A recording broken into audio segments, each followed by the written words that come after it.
بالله من الشيطان الرجيم. بسم الله الرحمن الرحيم.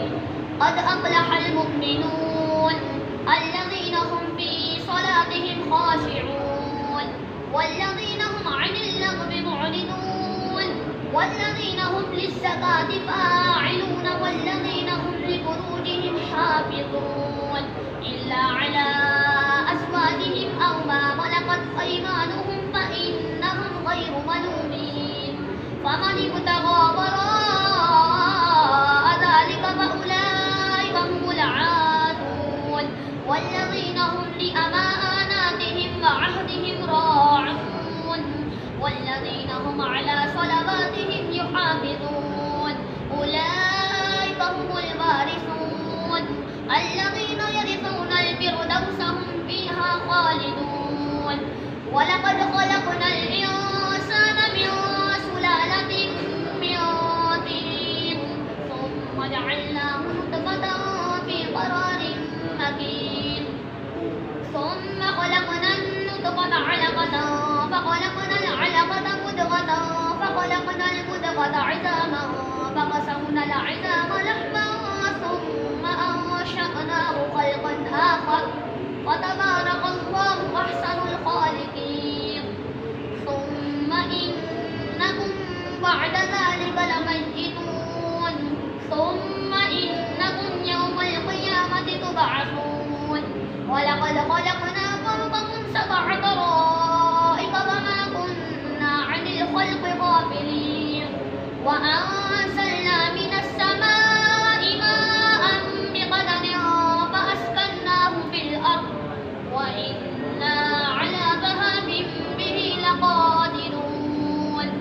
فأنشأنا لكم به جنات من نخيل وأعناب لكم فيها فواكه كثيرة ومنها تأكلون وشجرة تخرج من طور سيناء تنبت بالدهن وصبغ للآكلين. وإن لكم في الأنعام لعبرة نسقيكم مما في بطونها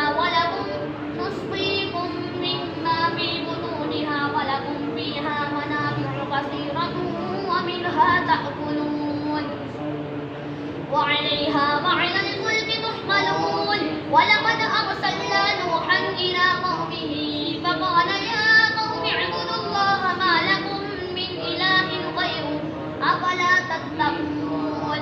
فقال الملأ الذين كفروا من قومه ما هذا إلا بشر مثلكم يريد أن يتفضل عليكم. فقال الملأ الذين كفروا من قومه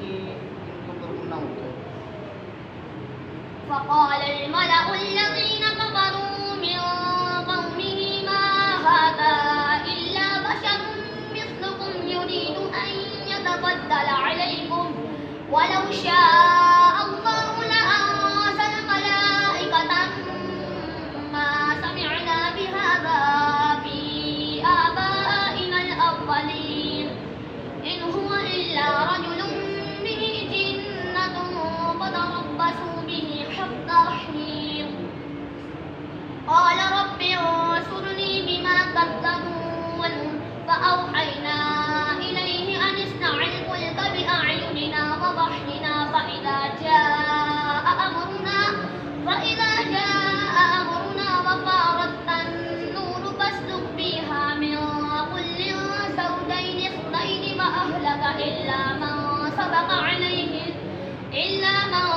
عليه القول منهم ولا تخاطبني في الذين ظلموا إنهم مغرقون. فإذا استويت أنت ومن معك على الفلك فقل الحمد لله الذي نجانا من القوم الظالمين. وقل رب أرسلني مرسلا مباركا وأنت خير المرسلين.